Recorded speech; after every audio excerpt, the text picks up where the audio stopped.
Les amis, ce soir nous les ensemble, nous va échanger sur une échéance qui est très proche, les élections de la Chambre de métier. Avant d'être là, ce soir, nous avons eu plusieurs rencontres, nous l'avons discuté, nous l'avons fait un peu un bilan du passé. Chacun amène un peu ses arguments.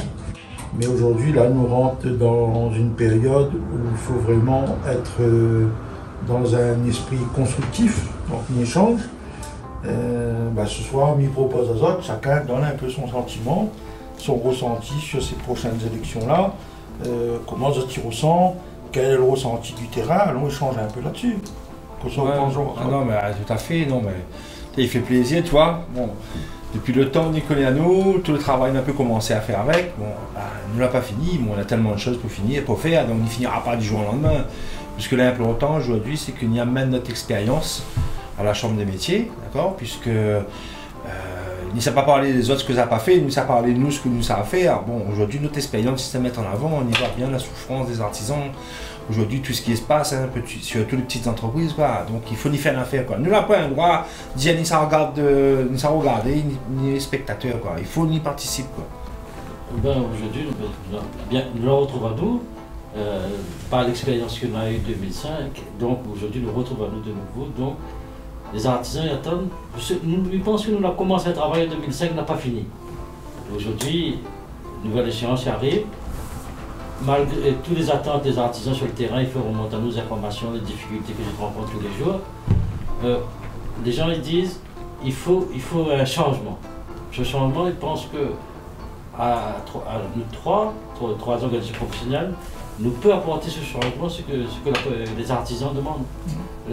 Toutes les attentes, le Covid que nous avons traversé, les difficultés, les dettes que nous avons en cours actuellement, tout ça n'est pas encore résolu.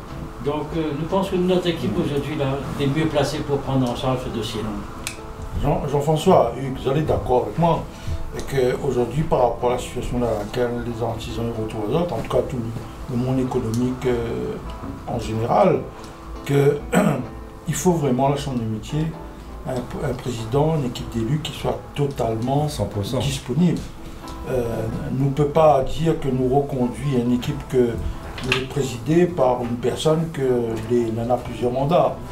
Il a choisi cette voie-là, c'est son choix. Mais aujourd'hui, nous avons besoin, nous, des artisans, de dire que nous devons compter sur une équipe qui est là en permanence. Parce que l'enjeu est de taille, là. Il faut sauver les entreprises, il faut relancer les activités. En plein, il faut une grande disponibilité.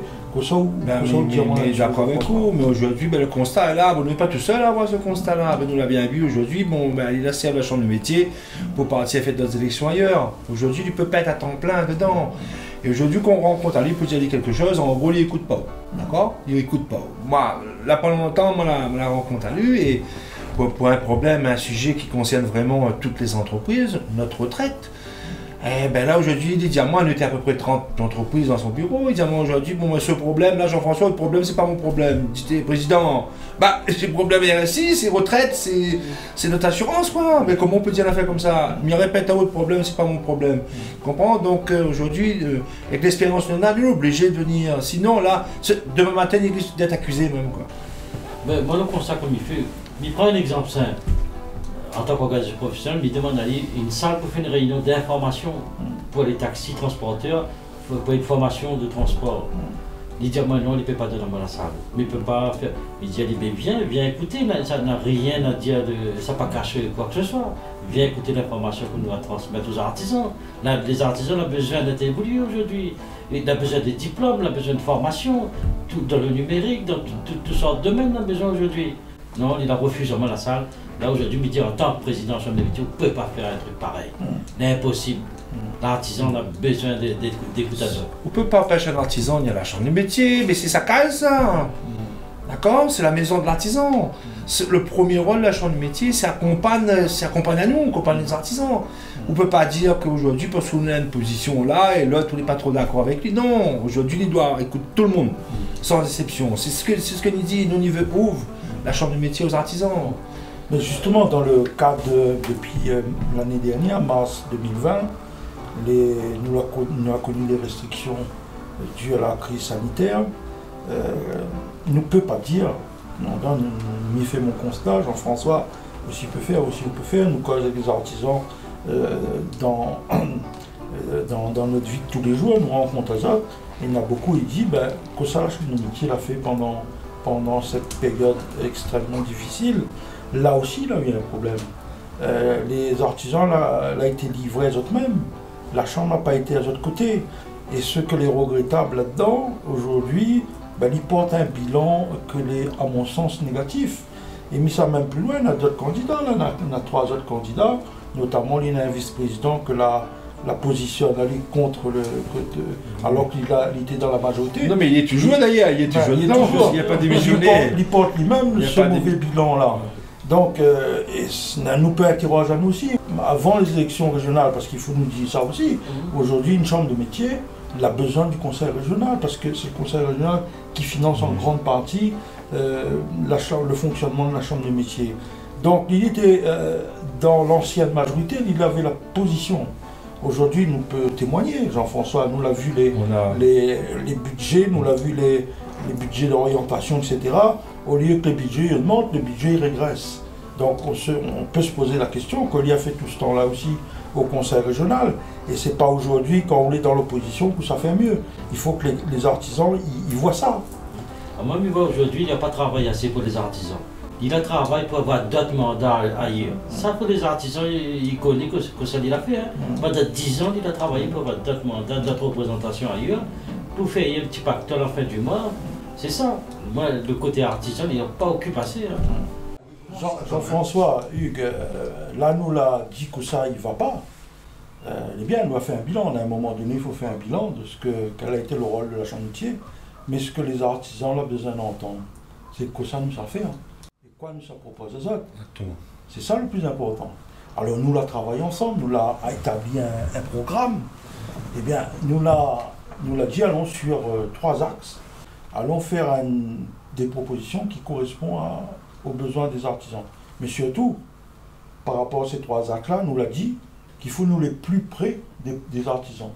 C'est-à-dire la chambre. Il ne faut pas que les artisans, il dit il faut mettre ça à la chambre du métier. On a parlé de brigade tout à l'heure. Il faut que nous dit c'est la chambre des métiers qui servait les artisans. Et la chambre des métiers est au cœur des problèmes des artisans. Allons parler de notre programme. C'est basé sur 3 axes, sauver les entreprises, la relance économique et pérenniser les entreprises. Alors, Hachi, dis-nous par rapport à ce que nous l'a mis à nous d'accord, pour vous, quelle est la proposition essentielle dans l'axe sauver nos entreprises? Notre liste s'appelle la voie des artisans de la Réunion, qui est déclinée en 3 axes majeurs. Le premier axe, c'est comment sauver les entreprises. Donc aujourd'hui, dans notre vision de demain, ce n'est pas l'artisan qui va venir à la chambre des métiers, c'est la chambre des métiers va se déplacer vers l'artisan pour l'accompagner dans les instances qu'il faut. Ce qui se passe actuellement aujourd'hui, l'artisan a un PPA, ça va tout seul, l'administration met la pression. Là, nous connaissons la situation actuelle des dettes à la Réunion, c'est les dettes fiscales et sociales. Dans une crise Covid, les échéances sont un peu reportées, on ne va pas commencer à payer l'année prochaine, soit ils décalent les dettes. Mais quand la crise est finie, ici, ils s'attaquent à nous, ça bloque le compte bancaire, les artisans là. Comment ça a fait pour tout ça là? Donc, nous, notre liste, la voie des artisans de la Réunion, nous dit que le seul moyen de sauver les entreprises, ce n'est pas une loi d'orientation. Nous ne connaissons pas l'expérience que nous l'avons fait en 99-2000. Aujourd'hui, notre liste, c'est la voie des artisans de la Réunion, est capable de proposer, faire une proposition au gouvernement dans ce sens-là, pour régler cette situation difficile que les artisans vont traverser plus tard. Aujourd'hui, quelle entreprise ne rencontre pas de difficultés juridiques dans son entreprise? Il y en a pas. Tout le monde rencontre, quel que soit le niveau. Il veut changer un statut de main, il veut faire une transmission, il veut protéger son patrimoine. Bon, il y a un certain nombre de choses que l'entreprise rencontre quotidiennement. Notre souhait aujourd'hui, c'est de mettre un service juridique à la Chambre de métiers, un service juridique structuré. Ça veut dire avoir des juristes, des vrais juristes, d'accord, et accompagnés d'un avocat. Pour que demain, l'artisan, quand il a un problème, là, c'est ce service juridique va l'accompagner.